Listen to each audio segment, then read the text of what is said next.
সারা জীবন পরিশ্রম করে 60 বছরে আমি শুধু খাট পালং সোফার ফার্নিচার বানাইলাম, আসবাবপত্র আর গহনা বানাইলাম, ইট বালু আর সিমেন্ট আর টাইলসের মেহনতি করে গেলাম, এটা তেমন উল্লেখযোগ্য কিছুই হলো না। পরবর্তী আপনার ইন্তেকালের পরে 20 বছরের ব্যবধানে একটা ফার্নিচারও আমনের টি পরে থাকবে না। এই সোফা পৃথিবীর সবচেয়ে দামি কাঠ দিয়া বানাইলেও বন্ধু আমার, বাপ আমার, আপনার মৃত্যুর 20 বছরের ভিতরে আপনার জেনারেশন, ছেলে মেয়ে, নাতি নাতনি কেউ এগুলো রাখবে না।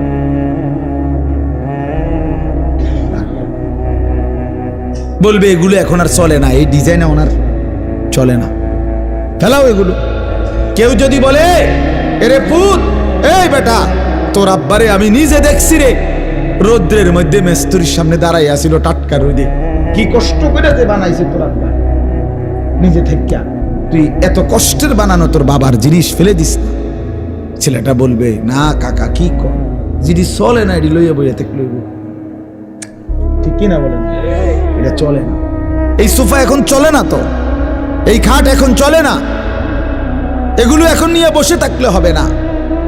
তাহলে এই দুনিয়ার এই আসবাবপত্র বন্ধু বাপ এগুলো চলে না, কিন্তু আল্লাহর কসম সেজদা চলতেই থাকবে, জিকির চলতেই থাকবে, আল্লাহর রাস্তার সাদাকা চলবে, রোজা চলবে, একেবারে জান্নাত পর্যন্ত আপনার হাতে ফেরত দিবে। আররাফাহা লাহুম আররাফাহা ইয়ারিফুনাহা, কোরআনে আছে, তাফসিরে লিখছে আল্লাহ তাআলা জান্নাতের মধ্যে জান্নাতি বান্দাকে তার দুনিয়ার প্রত্যেকটা আমলের কোনটার বিনিময়ে কতটুকু দিছে নিয়ামত জান্নাতে, এটা আলাদা আলাদা দাগ নম্বর, খতিয়ান নম্বর, বিএস নম্বর, সিএস নম্বর, আরএস নম্বরের মতো মিলাইয়া দিব। এ বলে দিবে 5ই মার্চ 2024 রোজ মঙ্গলবার 10টা 47-এর সময় ফেরেশতা বলে আপনি যে একবার সুবহানাল্লাহ পড়ছিলেন, এই সুবহানাল্লাহর বিনিময়ে আপনি জান্নাতের এইটুকু নিয়ামত পাইছেন, বুঝে নেন। এইটা আবার আলাদা দিন, এই যে অন্য আরেকটা সুবহানাল্লাহ কইছেন, এই প্যাকেট আলাদা।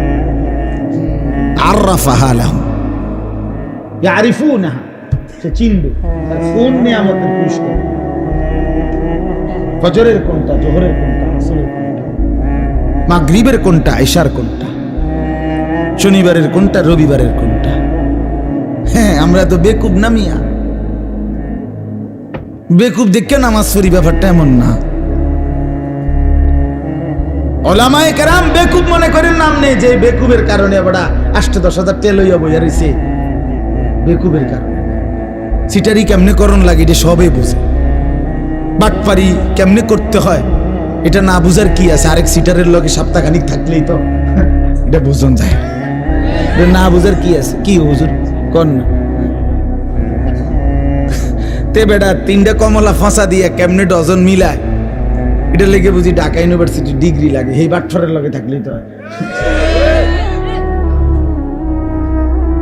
ওজনে কেমনে কম দেয়, এটার জন্য কুমিল্লা বিক্রি কলেজ থেকে অনার্স লাগবে, এই সিটারের লগে থাকলেই তো হয়। দোস্ত কোন ফাঁকি দিয়ে কমটা দেন, হেঁটে করবো 3টা দিন তুই শুধু খেয়াল করবি কেমন ফাঁকি দিয়ে কাস্টমার ঠকায়, এরপরে তুইও পারবি, এটা তো ঠিকই, তো সবাই তো পারবে, দুনিয়া না বুঝার কি আছে বলেন বাপ? ওলামায়ে কেরাম বলেন, দিনদার বলেন, হালাল উপার্জনকারী বলেন, আল্লাহর কসম আখিরাতকে ভয় করে, পরকালের ফিকির করে, মালিকের সামনে দাঁড়ানোর ফিকির করে বলে বরং আপনার চাইতে কোটি গুণ বেশি চালাক, বুদ্ধিমান।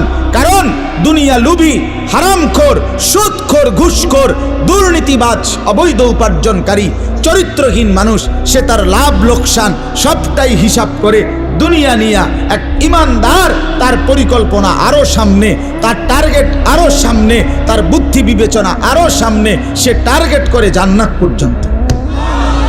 সে বোঝে আমি এখানে থামলে হবে না, আমাকে কবরে যেতে হবে, আমি কবরে থামলে হবে না, আমাকে হাসরের মাঠে যেতে হবে, আমি হাসরের মাঠে থামলে হবে না, আমাকে মিজানের পাল্লার কাছে যেতে হবে, আমি মিজানের পাল্লায় থামলে হবে না, আমাকে ফুলসেরাতে যেতে হবে, আমি ফুলসেরাতে থামলে হবে না, আমাকে জান্নাতে ঢুকতে হবে।